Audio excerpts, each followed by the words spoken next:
Dieu et soyez tous bénis dans le nom tout-puissant de Jésus-Christ de Nazareth. À ce jour, nous allons commencer à aborder le thème qui aujourd'hui est d'actualité. C'est un thème sur lequel on a déjà fait plusieurs vidéos. Il y a tellement de vidéos sur ce thème sur lequel on se posait la question de savoir pourquoi faire encore une autre vidéo en plus. Et ce thème dont je parle, c'est de l'esprit de Jézabel. De l'esprit de Jézabel qui vient pour détruire les églises. En réalité, tant que votre église n'a pas encore été attaquée, tant que votre communauté n'a pas encore été attaquée, parfois vous me dites que non, on en fait un peu trop. Parfois vous me dites que mais on a déjà tellement entendu parler de ça. Mais je vous le dis en réalité. C'est le jour où cet esprit arrive dans votre assemblée. Si elle arrive à faire ce qu'elle est venue faire, c'est à ce moment-là que vous direz qu'on aurait mieux fait d'écouter cette personne. Parce que tant que vous ne l'avez pas vécu, vous avez l'impression que, en réalité, peut-être d'autres se sont laissés emporter simplement, ils n'ont pas été assez vigilants. Mais je vous dis que le Seigneur nous avait averti à l'avance contre ces personnes, contre ces esprits. Et cet esprit de la femme qu'on appelle Jézabel est tellement à l'œuvre en cette période de la fin des temps. Et nous nous rendons compte justement que le Seigneur, lorsqu'il était en train d'écrire la lettre aux églises dans la Bible, dans l'Apocalypse, avait averti, il avait mis l'église en garde par rapport à la femme qu'on appelait Jézabel. Et c'était justement pour une façon de nous dire que, il faut faire attention. Parce que cette femme-là, elle est nuisible, elle est dangereuse. Et l'esprit de Jézabel est là pour détruire les assemblées, pour conduire les enfants de Dieu dans l'immoralité. Parce qu'en réalité, elle est symbole de l'immoralité sexuelle. Elle est symbole de l'idolâtrie. Et je voudrais en ce matin te donner quelques caractéristiques de cet esprit. L'une des premières choses, c'est que cet esprit, lorsqu'il arrive dans votre assemblée, dans la plupart des cas, il est toujours dans les femmes. Il utilise beaucoup de femmes, cet esprit. Et dans la plupart des cas, lorsque cet esprit arrive dans votre assemblée, la première des choses, c'est que la personne qui porte cet esprit commence à chercher et à cibler dans les assemblées toutes les personnes qui sont vulnérables.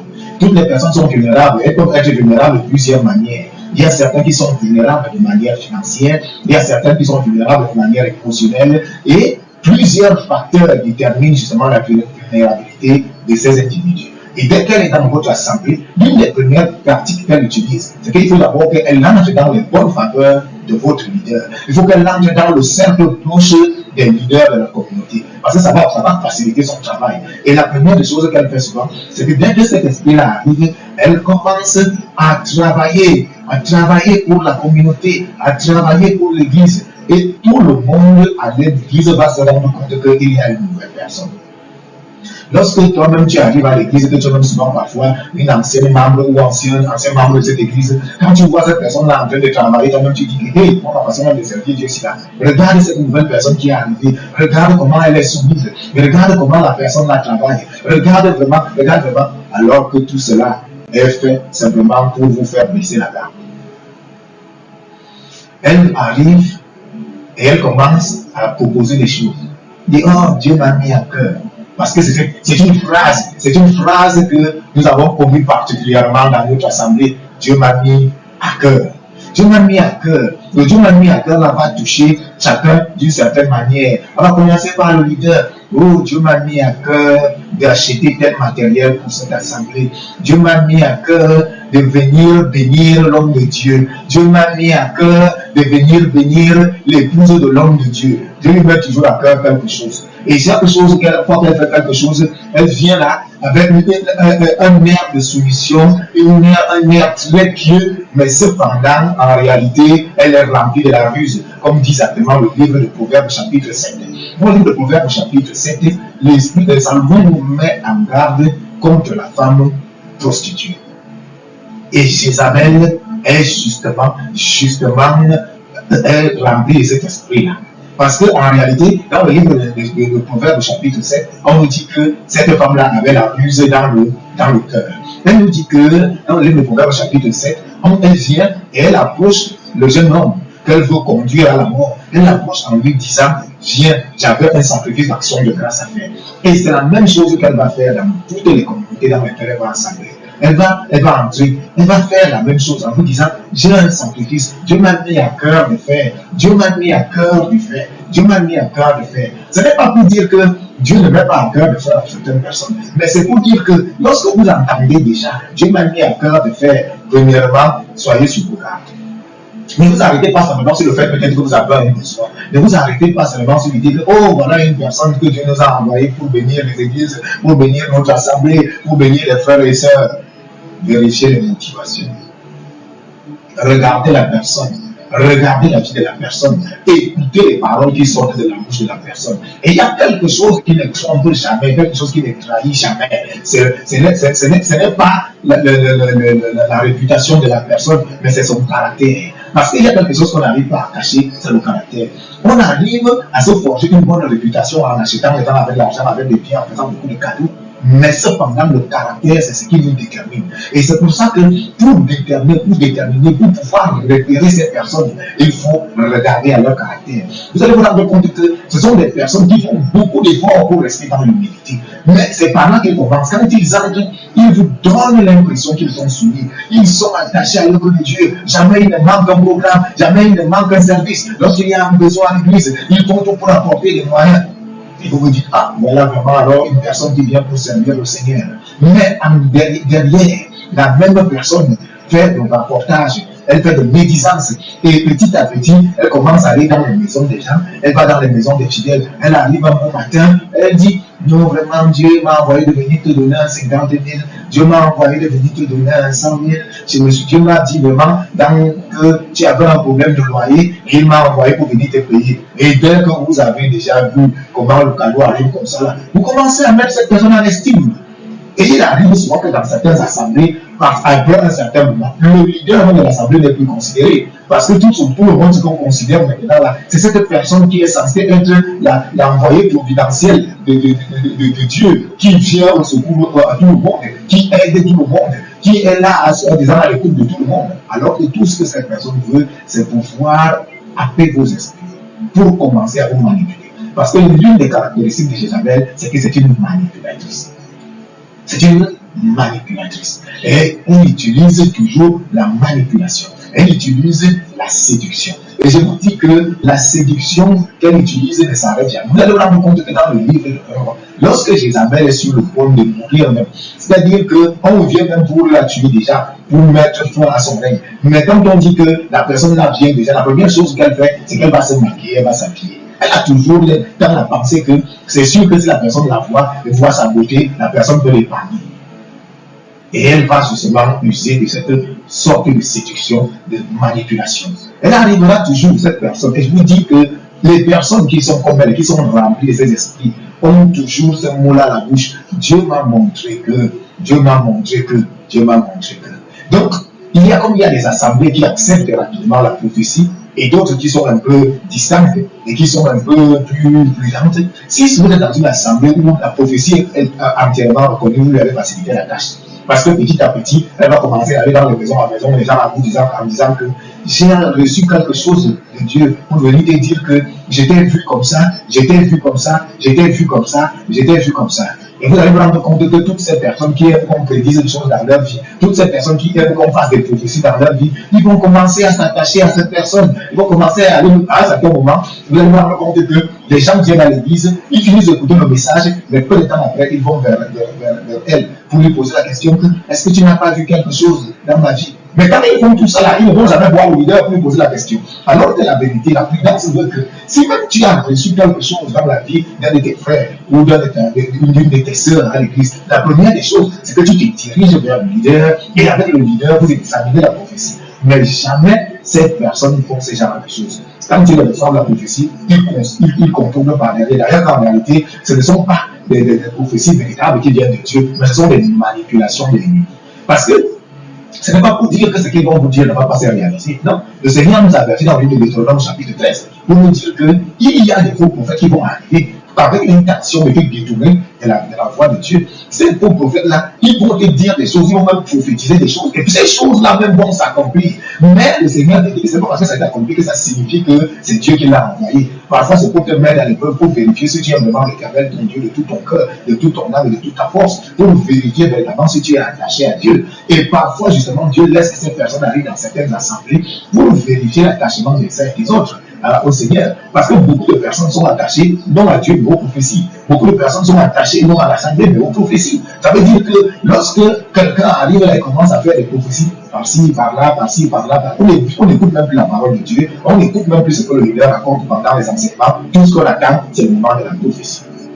Et si vous êtes dans une assemblée comme ça, vous êtes dans un état de vulnérabilité terrible. Parce que vous êtes une proie facile pour toutes ces femmes qui sont remplies de l'esprit de Jézabel en cette fin d'état. C'est un esprit qui marche pour et uniquement pour la dissolution des assemblées de Dieu. Ils sont là pour détruire les assemblées de Dieu. Ils sont là pour nuire à l'œuvre de Dieu. Et l'ennemi ne lésine pas sur les moyens. Lorsqu'ils sentent qu'il y a une assemblée de Dieu qui est en train de monter, il y a un serviteur de Dieu qui a commencé à travailler, un nouvel appelé, ce qu'il fait, c'est que lui aussi cherche directement une Jézabel ou encore un Balaam. Un Balaam, on reviendra sur eux une autre fois. Mais je vous dis, il vous cherche une Jézabel et il vous envoie à l'intérieur. Parce que pour détruire facilement une église de Dieu, il faut être à l'intérieur. Parce que facilement on prie pour ceux qui sont à contre ceux qui sont à l'extérieur. On dit oui, protège-nous de ceux qui veulent venir détruire, protège-nous de tout. Mais parfois on oublie qu'on a même déjà l'ennemi à l'intérieur. Et quand l'ennemi est à l'intérieur, on le remarque très difficilement. Parce que quand on prie, même l'ennemi fait semblant de prier, alors qu'en réalité l'ennemi ne prie pas. Il est là pour accomplir tous ses projets, il est là pour accomplir tous ses plans. Quelque chose que vous allez remarquer, quand votre esprit a bien entré dans votre assemblée, c'est que vous allez remarquer que de plus en plus, vous avez des combats. Vous voyez des combats spirituels. Vous êtes dans des combats spirituels. Mais je vous mets en garde, je vous le dis en réalité, cette personne-là, quand elle commence à vous combattre spirituellement, jamais vous ne verrez la personne avec son visage. Et c'est ce qui trompe souvent beaucoup de leaders. Parce que parfois, les chrétiens viennent avec poser la question aux leaders mais pourquoi est-ce que tu n'as pas vu? Comment est-ce que tu n'as pas su que cette personne était mauvaise? Comment est-ce que... Mais, je peux vous dire que en réalité, parfois le leader reçoit. Il sait qu'il y a l'ennemi, mais il ne perçoit pas le visage de l'ennemi. Parce que l'ennemi sait ça aussi à l'avance. Que l'Esprit du Seigneur est là, l'Esprit du Seigneur va le revenir. Donc, ce qu'il fait, c'est qu'il multiplie, il change de visage, il prend plusieurs visages. Et à un certain moment, vous êtes dans la confusion. Vous êtes dans la confusion. Jamais l'esprit de Jézabel ne prend son véritable visage pour vous attaquer, que ce soit de manière physique ou de manière spirituelle. Mais je dis que l'une des choses qui ne trahit jamais, l'une des choses sur lesquelles nous devons prêter attention, c'est le caractère. Parce que si on peut se bâtir une bonne réputation, se forger une bonne réputation, le caractère de la personne ne trahit jamais. Et si vous regardez bien au caractère de la personne, vous allez vous rendre compte que cette personne fait semblant d'être soumise, mais elle n'est pas soumise. Cette personne fait semblant d'être une bonne personne, mais vous allez vous rendre compte que les témoignages qui reviennent à retour ne sont pas de très bons témoignages. Mais parfois, certains frères et certaines sœurs qui ont déjà pris plaisir à recevoir des petits cadeaux à gauche, à recevoir des petits cadeaux à droite, ils ne peuvent plus s'arrêter. La parole de Dieu nous dit que Jézabel avait 450 prêtres et des prophètes, donc c'était près de 900 qui mangeaient dans sa maison. Et c'est ça qu'elle fait. C'est-à-dire que c'est comme ça qu'elle arrive, elle entre dans votre assemblée et vous tous, vous devenez maintenant attachés à sa maison. Vous partez là-bas, vous avez des besoins, on fait semblant de vous aider. On vous dit, non, si tu as des besoins, tu peux me faire signe. Si tu as besoin de quelque chose, viens me voir. Personne ne va voir le leader. Et quand ils commencent à faire ces choses-là, ils vont s'engager. Ils ne vont même jamais plus voir le leader. Parce que c'est ce qui arrive souvent dans les églises, au moment où la dissolution vient arriver, parfois le leader est surpris. Il y a des choses qu'on entend, des choses qui ressortent. On ne sait même pas quand est-ce que ça s'est produit. Mais personne ne lui dit pourquoi. Parce qu'en réalité, tous étaient déjà engagés sur le chemin de la perdition. Tous étaient déjà engagés sur le chemin de l'immoralité sexuelle. Et je vous le dis, que ces personnes encouragent toute l'immoralité sexuelle. Elles sont des championnes pour détruire les mariages. Des championnes pour détruire les mariages. C'est-à-dire que vous allez vous rendre compte que quand elles commencent à pécher, c'est-à-dire que le couple est là, il était bien. C'est-à-dire que la femme était là, elle supportait même son mari. Mais dès qu'elle commence à écouter la prédication, c'est fini. C'est-à-dire que quelques années après, vous allez entendre seulement divorce, séparation. Ces femmes-là sont des championnes. Pourquoi? Parce que pour pouvoir manipuler ces femmes-là, elles ont besoin de pouvoir les avoir sur leur compte de main. Et pour les avoir dans leur compte de main, il ne faut pas que leurs maris, qui peuvent être des rebelles, qui peuvent être conscients, soient là. Donc il faut se débarrasser de très très rapidement de toutes ces personnes. Et c'est pour ça que la parole de Dieu nous dit que justement ces gens de personnes entrent dans les maisons de femmes fragiles, des veuves parfois, qui sont là remplies justement d'un esprit de séduction et beaucoup de passion pour pouvoir les séduire. Parce qu'il y a beaucoup de personnes qui viennent à l'église et qui cherchent toujours à consulter les guérisseurs et les marabouts. Mais comme ils ont donné leur vie à Dieu, ils se disent que bon, maintenant là, je ne peux plus le faire. Et quand une personne arrive comme ça à l'église qui commence à te dire aujourd'hui au quotidien, n'est-ce pas que j'ai vu telle chose dans ta vie, je vois que telle chose va se passer dans ta vie, je vois que telle chose va se produire dans ta vie, et tu dis, ah, voilà même la personne comment elle a. Et c'est comme ça que petit à petit, elle va t'amener à sortir du chemin. Elle va t'amener à sortir du chemin. On a vu des cas où on était à l'église, pendant que nous on prie à l'église, la Jézabel, elle prend les fidèles et va les fabriquer des potions, va les fabriquer des parfums tout à côté pour pouvoir séduire les hommes. Elle les propose même des lavages. Et il y a des chrétiens qui acceptent ça. Vous me posez la question, mais je vous dis qu'il y a des chrétiens qui acceptent ça. Ils se disent que non, vraiment, elle est remplie de l'Esprit du Seigneur, parce que après avoir fait 2 ou 3 prophéties qui se sont réalisées, vous lui faites confiance. Cependant, le Seigneur nous a mis en garde contre cet esprit de fausse prophétie à cette même étape. Le Seigneur a dit qu'ils accompliront des prodiges et même des miracles. Et que si c'est que le temps n'avait pas été approché, même les élus peuvent être séduits. Ça veut dire que tu peux même être un élu, mais tu te laisses séduire par cet esprit de Jézabel. Parce que aujourd'hui, c'est la stratégie numéro 1 de l'ennemi pour détruire les assemblées. Il cherche à tuer à l'intérieur. Aujourd'hui, pour détruire l'assemblée, l'ennemi ne vient pas de front. Il utilise la tactique de guerre de Troie. Il envoie toujours un cheval de Troie. Il y a toujours un cheval de Troie à l'intérieur de la communauté. Il y a toujours un cheval de Troie à l'intérieur de l'assemblée. Et la première des choses qu'il fait pour pouvoir détruire cette assemblée, c'est qu'il positionne à côté du leader. Quelqu'un à qui le leader a confiance. Quelqu'un à qui le leader fait pleinement confiance. Et cette personne-là qui va devenir la porte ouverte pour la destruction de l'assemblée. Oui, mes frères.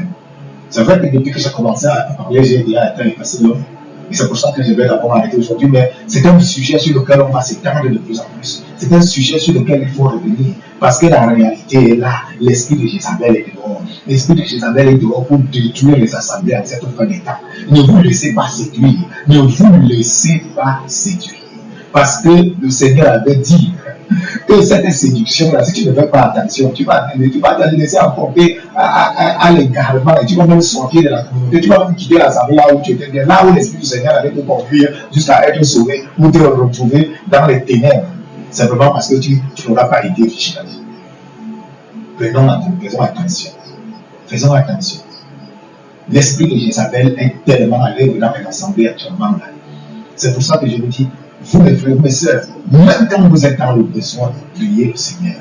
Et si dans votre assemblée, vous avez un problème, la première des choses, c'est d'aller vers le leader. Ne vous laissez pas séduire par cette personne qui passe derrière le leader pour venir vous dire que non, Dieu m'a dit de venir. Non, si tu veux vraiment aider un frère, va voir le leader et dis au leader que non, Dieu m'a mis à cœur d'aider telle personne. Afin que celui qui dirige la communauté soit au courant. Tout ce qui se passe par derrière là, ce sont les choses des sorciers et des magiciens que l'ennemi a envoyés au sein des communautés religieuses pour que ces communautés soient détruites de l'intérieur. Et je vous dis que si ce que vous ne prêtez pas attention et que cela n'est pas encore arrivé à votre communauté, ça veut dire que je ne pense pas que ça n'arrivera pas, que ça arrivera. Je vous mets en garde, je vous dis, l'ennemi ne laisse aucune communauté chrétienne. Il vous enverra toujours les Jézabel, il l'enverra toujours. Si ce n'est pas encore arrivé chez vous, sachez que vous avez peut-être, vous devez dire merci au Seigneur, peut-être parce que vous qui regardez cette vidéo, peut-être que c'est la personne qui va détecter l'ennemi qui va arriver chez vous. Ne nous laissons pas réduire. La fin des temps est proche. Et l'ennemi est tellement à l'œuvre. Il est en train de travailler pour nous détruire, pour nous égarer, pour nous empêcher d'aller à la rencontre de notre Seigneur. Et je vous dis, la dissolution des assemblées, c'est le fléau actuel. La dissolution des assemblées de Dieu, c'est le fléau qui touche le plus les assemblées actuellement. Et cela est dû à cause de 2 grands esprits, l'esprit de Jézabel et l'esprit de Balaam. L'esprit de Jézabel et l'esprit de Balaam dont le Seigneur parle dans le livre de la Parole, ce sont 2 esprits dangereux. Mais nous bénissons le Seigneur parce qu'en ce matin, nous avons commencé par l'esprit de Jézabel. Par la grâce de Dieu, nous continuerons avec cet enseignement, cette mise en garde une prochaine fois. Merci pour vous tous qui avez été à l'écoute. Merci pour tous qui m'avez écouté en ce matin. Et que l'Esprit du Seigneur, cet esprit qui est venu là pour nous conduire dans toutes choses, nous garde tous et nous protège des Jézabel et des Balaam qui sont dehors au nom du puissant de Jésus-Christ de Nazareth. Soyez tous bénis. Amen.